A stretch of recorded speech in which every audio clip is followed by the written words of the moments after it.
Joining us now from the Sporting News, national college football writer, it's Bill Bender on the Rich Eisen Show. Hi, Bill. How are you?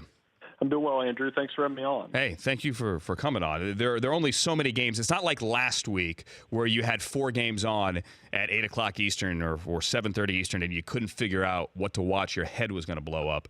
This is a little bit different, although we do have 2 really good late ones. The number 3 Clemson, number 14 Louisville game is the one most people are circling. And there are some people, notably some people that work on this show, Bill, that think Lamar Jackson could put a stranglehold on a Heisman this week. Are you one of those people?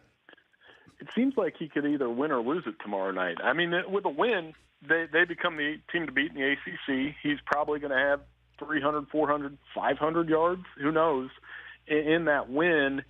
And they make a statement that way, and he probably takes the lead over.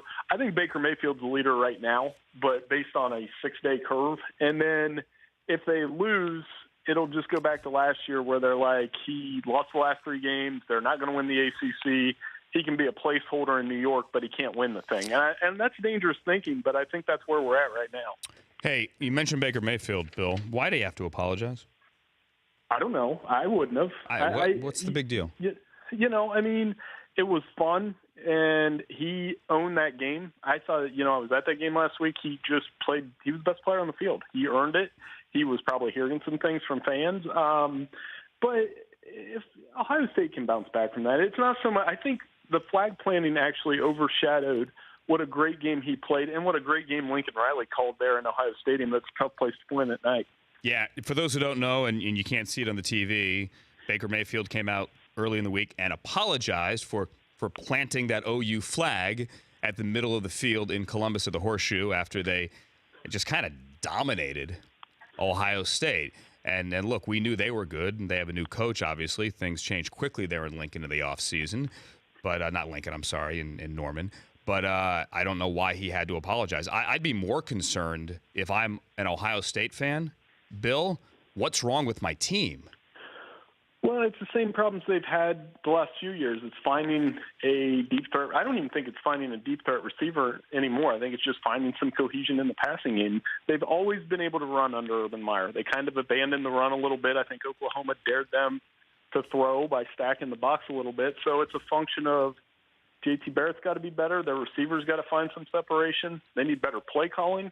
And they have a stretch now, Army, UNLV, Rutgers, Maryland, where they can get it together. But they better have something better than what they showed against Oklahoma when Penn State comes to town in a month.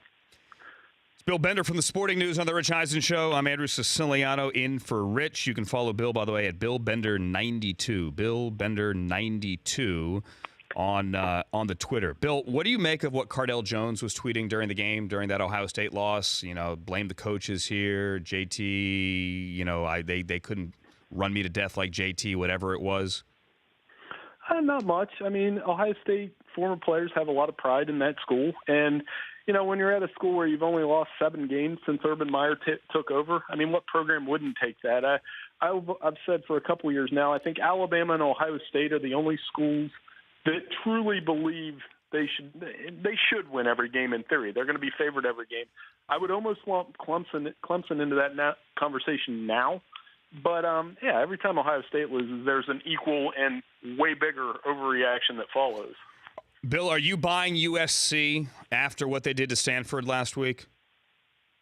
Certainly. I think they can use that. I mean, it's kind of the same reaction that we were having when they kind of messed around with Western Michigan a little bit. But Sam Darnold's the real deal.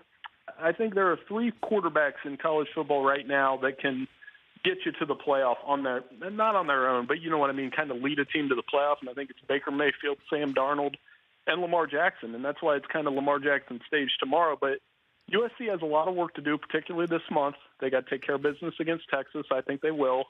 And then they've got back-to-back road games at Cal and Washington State. That Washington State Friday night game at the end of the month is going to be real interesting with Darnold and Luke Falk, because Mike Leach, he'll throw 100 passes if he has to try to win that game. Yeah, in the first quarter. Luke Falk, by the way, by the end of the year, likely passes Sean Mannion and becomes the leading passer in Pac-12 history. There are other quarterbacks, though. There's Josh Allen. Wyoming gets Oregon this week. There are, at last check, 16 NFL teams credentialed to watch that one and to watch Josh Allen. And then there's UCLA on the road at Memphis. We know what Josh Rosen has done in the first couple of weeks, Bill. We were kicking this around before. I think, and listen, neither kid has applied for the draft yet. I work for the league. I am not suggesting here that I know where anyone's going to go, but look, we all know that these two quarterbacks, Darnold and Rosen, could come out. I think Rosen would be better suited if it's the Jets at number one just for New York than Darnold. I'm not saying he's a better player. I just think the Josh Rosen, I don't care what you say about me attitude would be awesome to watch and listen and see every day in New York. He can play, too. Yeah, and that's not bad. If he got there and won a little bit, it could backfire if he goes there and things go south. It's an interesting game for them tomorrow. I think they're going to win, but it's tricky. Everybody's going to make everything about the early kickoff and all those kind of things, but he's playing so well right now, and that Texas A&M game was a springboard. I get what you're saying. I'd rather have Darnold personally, but that's not to say Rosen with the media, with the pressure, with everything that comes there, and a guy that it's so rare these days, as you know. I mean, these college guys they're so, I don't even know what the word is, secured and kind of kept on a leash that he's one of the few that says what's on his mind, and I don't think there's anything wrong with it. He's never said anything outright bad about college football over the last 3 years. No, and you could complain about what he said. Yeah, I don't know who you would be. What he said about academics, and what he said was right. And for the record, that interview, I'm pretty sure, was given months ago. Josh Rosen has towed the line this year. He has said the right things. He is maturing, if you want to put it that way. He was always amazingly mature, but he's understanding, I think, how to play the game off the field more so than we saw the first couple of years. And I'm not suggesting when I say that Rosen would be the better fit for New York that Darnold somehow can't handle pressure, because he has shown that he can handle pressure. All right, Saquon Barkley, is he good enough from the people you talk to, Bill, to continue in that line of now running backs going in the top five? Yeah, I think he's the best player in college football. I mean, I know those quarterbacks, that's a separate discussion almost, but if he's the best player in the Big Ten, I'll start there. And you watch that game last week, they were kind of in a funk offensively. Then he runs a zip route down the seam, sorely hits him, 46-yard touchdown, game over. Running backs like him, I haven't seen many with that kind of burst that he has. He gets 4 every time, has a chance to carry Penn State to a Big Ten championship. And I know it's hard. Guys will get lazy, and they'll lump him in with the Kajana Carters and some of those busts that Penn State's had in the draft. But he's special. I think he's worth a top 5 pick. And, I mean, if you like Ezekiel Elliott, you're going to love Saquon Barkley too. Yeah. Bill, one more thing here. And this may sound crazy. Feel free to tell me I'm nuts. Should Nick Eisen be worried about his job? Yeah, I mean, it can happen. Fromm played well in the spring, and if he keeps winning, keeps Georgia in that SEC East hunt, who knows what Kirby Smart will do. Fromm's an excellent quarterback, and there's no reason why. I think September 30th is an interesting target date for Georgia because they're going to be undefeated. If they beat Mississippi State, then they're going to be playing Tennessee. There's going to be a lot on the line in the SEC East. I'm anxious to watch Florida-Tennessee. We didn't get really to touch on that because if Florida loses, they're out, and if Tennessee wins, it sets up a big showdown at the end of the month. All right. For those who don't know, I was just reminded, thank you, Don, Nick Eisen, the Georgia quarterback who obviously was hurt in the Appalachian State game, week 1. He did not play last week, but they still went in and won in South Bend. And actually, Bill, I lied. One last thing. Your thoughts on Brian Kelly's end of post-game press conference last week?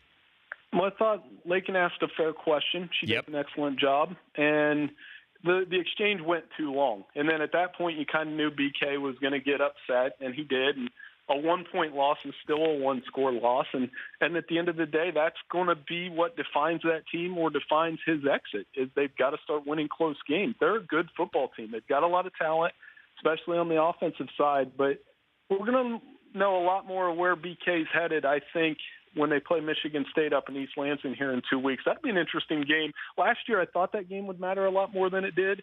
This year, I think it matters, but for a few different reasons. Absolutely. Look, Notre Dame at home, there felt like more Georgia fans, and that's an exaggeration, but it felt like a 50-50 crowd watching on TV, and people that were there will tell you the same thing. That's a huge win for Georgia going north of the Mason-Dixon, and it's one of those ones where you knew it was going to be tough if you're a Notre Dame fan, but just the way everything transpired probably makes it even more uncomfortable moving forward this year. Bill Bender from the Sporting News. Follow him at Bill Bender92 on the Twitter. Bill, good to finally talk, man. Thanks for coming on. Enjoy your football this weekend. Anytime. Thanks for having me on. Appreciate it. You got it. Bill Bender there of the Sporting News. The Rich Eisen Show, weekdays at noon Eastern on radio stations across the country and audience. If you like that video, be sure to download our app, and I'll be sure to help the NFL figure out what a catch is.